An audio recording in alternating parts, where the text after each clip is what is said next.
सभी साथियों को जय भीम। मैं रवि कुमार। साथियों, मैं भी लोनी में हूँ और लोनी में आज एक कैडर कैंप किया गया था जो कि बाम सेब के सौजन्य से था।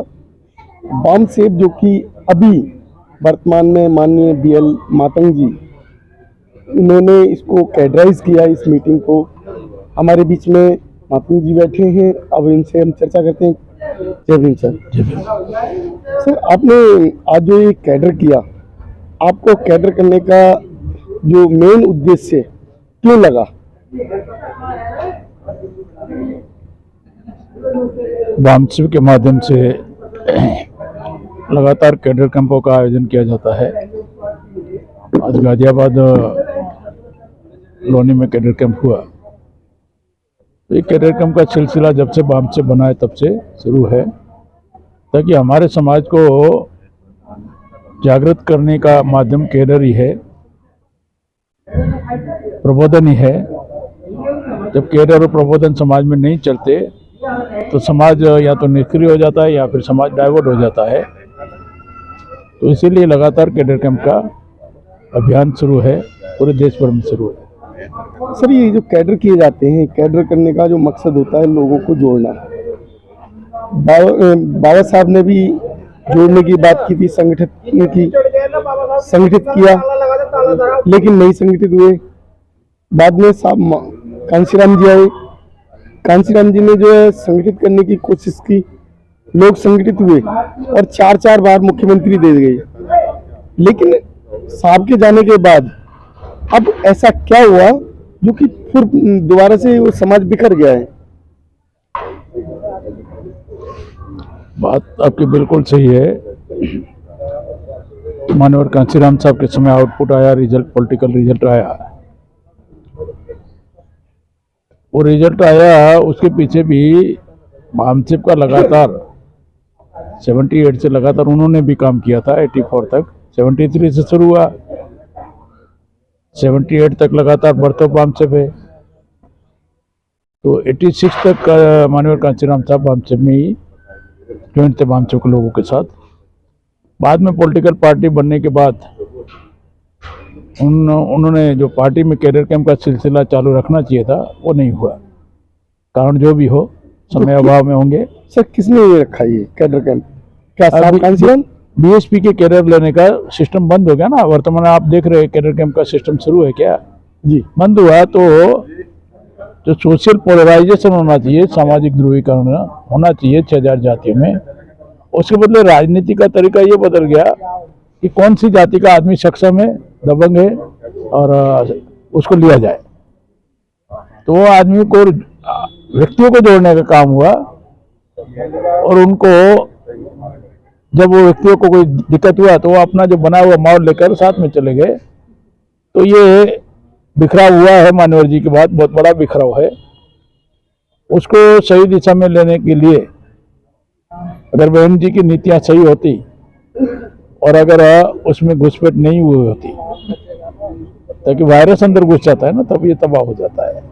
कोई ED/CD का मामला हो, कोई आय से अधिक संपत्ति का मामला हो, कोई व्यक्तिगत स्वार्थ हो, तो इसी वजह से बहुजन नेताओं को जो यूनाइट करना चाहिए, अपना दल बनाना चाहिए, फ्रंट बनाना चाहिए अपना, ऑल इंडिया के SC/ST OBC माइनॉरिटी के लोगों को पॉलिटिकल एक अलायंस करना चाहिए।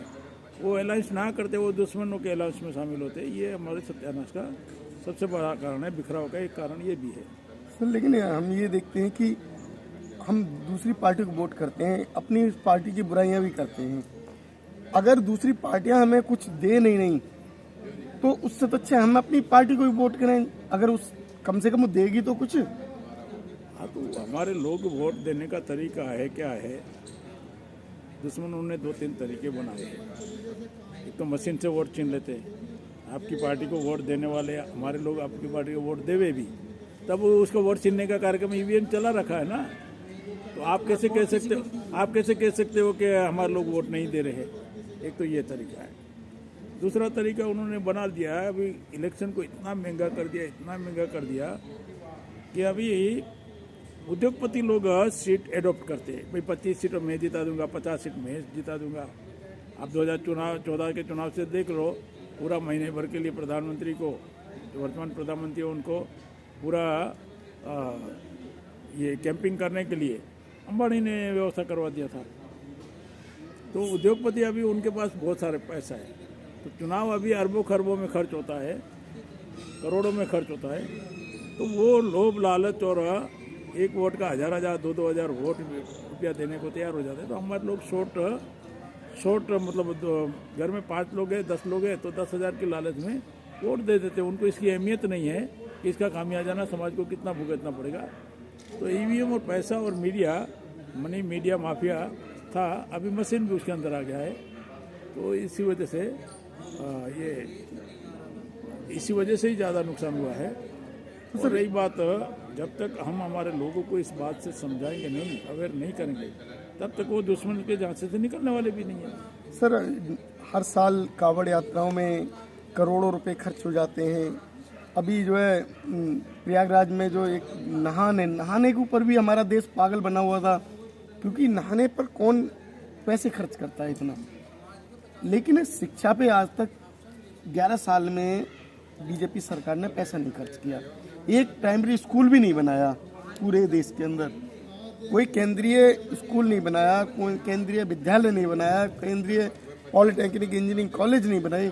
तो हमारा समाज शिक्षित कैसे होगा? देखो, आप उन लोगों से उम्मीद करते हैं जिन्होंने हजारों साल आपके पूर्वजों को शिक्षा से वंचित रखा। तो अभी शिक्षा से वंचित रखने के तौर तरीके उन्होंने बदल दिया है।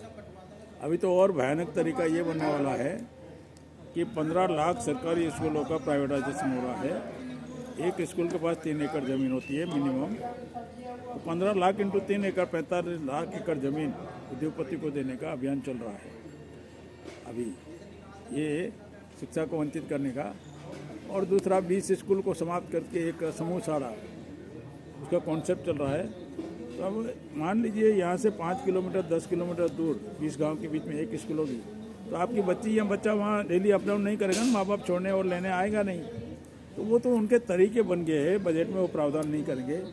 अब दूसरी साइड उनका धार्मिक ध्रुवीकरण जो है, धर्मांधता है,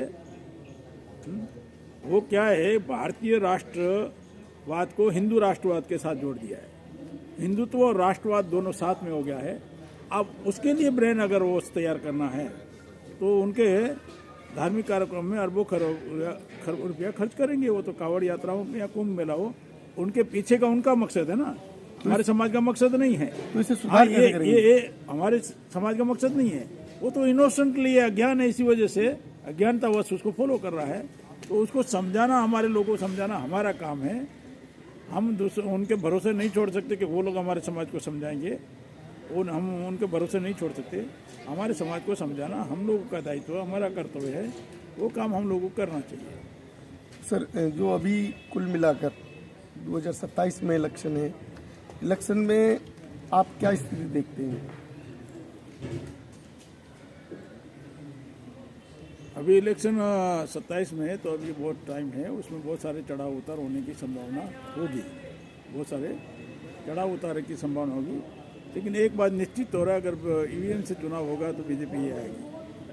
तो ईवीएम के संदर्भ में बेन जी को सड़कों पर आना चाहिए, अखिलेश जी को सड़कों पर आना चाहिए, ताकि वो उनकी पार्टी को जो वोट दे रहे हैं वो अपने पार्टी के वोट को सेव नहीं कर, मतलब उसको ही संरक्षण मतलब बचाव नहीं कर सकते।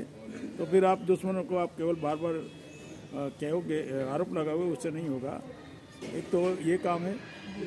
दूसरा, अगर मिलजुल कर बहुजन समाज के नेता ध्रुवीकरण करेंगे तो रिजल्ट अलग आने की संभावना है। सर, लेकिन जो आज आरक्षण की बात करते हैं, आरक्षण के विरोध की बात करते हैं, आरक्षण का जो सबसे पहले विरोध किया था तो शुरुआत तो समाजवादी पार्टी के द्वारा हुई थी। उन्होंने सबसे पहले आरक्षण खत्म करने की शुरुआत की थी। अब अगर हम उम्मीद करें दूसरी और पार्टी से, वो आपके आरक्षण की बात क्यों करें? आरक्षण का विरोध तो बीजेपी के एजेंडा में शामिल है। ये सर इन्होंने तो बाद में किया ना। सबसे पहले जो समाजवादी पार्टी आई, समाजवादी पार्टी ने सबसे पहले आरक्षण रिजर्वेशन खत्म किया था। बीजेपी से पहले कांग्रेस थी सत्ता में। सर, उन्होंने तो रिजर्वेशन दिया ना, चेक थोड़ा दिया।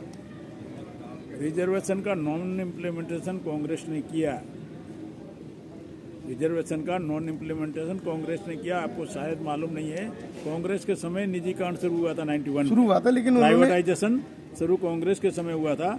जब प्राइवेटाइजेशन हो जाता है तो रिजर्वेशन अपने आप खत्म हो जाता है। तो कांग्रेस ने 91 में प्राइवेटाइजेशन शुरू हुआ और ओबीसी को 92 में मिला रिजर्वेशन। तो देने से पहले तो चिन्ह का कार्यक्रम उन लोगों ने बना लिया, तब तो बीजेपी सत्ता में ही नहीं थी।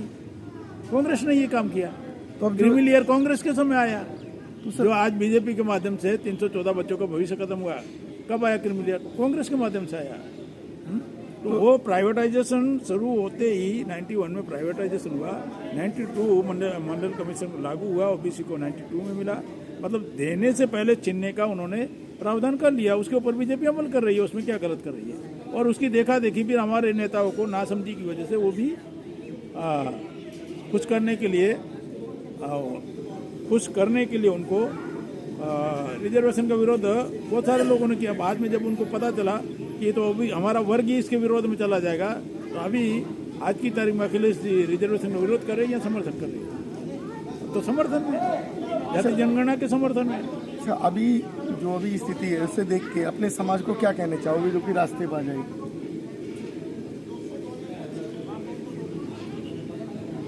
ये परिस्थिति को देखते हुए ये कहना चाहेंगे कि लाखों संगठन जो समाज में चल रहे हैं उनको राजनीति से कट ऑफ नहीं होना चाहिए। वो केवल सीमित दायरे तक है। उसको नेशनल एजेंडा में जो पार्टियां पॉलिटिक्स जो हमारे समाज के लोग कर रहे हैं, उनको जहां जैसे जिन मुद्दों पर दुश्मन काम नहीं कर रहा है, अन्य पार्टियां विरोधी पार्टियां काम नहीं कर रही है, वो मुद्दे अगर समाज के लोग उठा रहे हैं उसका प्रेशर बनाना चाहिए और उसको सहयोग करना चाहिए, उसको समर्थन करके उसको सपोर्टिंग में आना चाहिए। अगर आप पूरा राजनीति से गैर राजनीतिक जड़ें अगर राजनीति के लिए कुछ भी नहीं करेगी तो वो पावर स्ट्रक्चर से अगर जनरेशन को कट ऑफ कर दोगे तो और दुश्मन को खुली छूट मिल जाएगी। इसलिए उन सारे संगठनों को इस दिशा में सोचकर काम करना चाहिए। बाकायदा अपने स्वार्थ को देखते हुए ना दलाली करने के लिए, ना सौदेबाजी करने के लिए, ना और बगैर शर्त आपकी महापुरुषों की उद्देश्य विचारधारा पर जो पार्टियां काम कर रही है, उनके एजेंडा पर जो काम कर रही है, उनके लिए आपके संगठनों को भी पहल करना चाहिए उस दिशा में काम करने के लिए। साथियों, ये मानन जी का जो ये वक्तव्य है उन और जो पार्टी बिना पार्टी अभी जो है जो काम कर रहे हैं एक मिशन को लेके, हम वाम सेब को अभी मिशन लेके चलें। वाम सेब जो कि एक समाज को सुधारक के रूप में काम करने के लिए आगे आए हैं, तो आप लोगों की क्या सोच है, क्या आप लोगों को समझना चाहिए? हमारे इस चैनल पर अपने विचार जरूर बताएं। हमारे चैनल सब्सक्राइब करें, वीडियो लाइक शेयर करें। नमो बुद्धाय, जय भीम।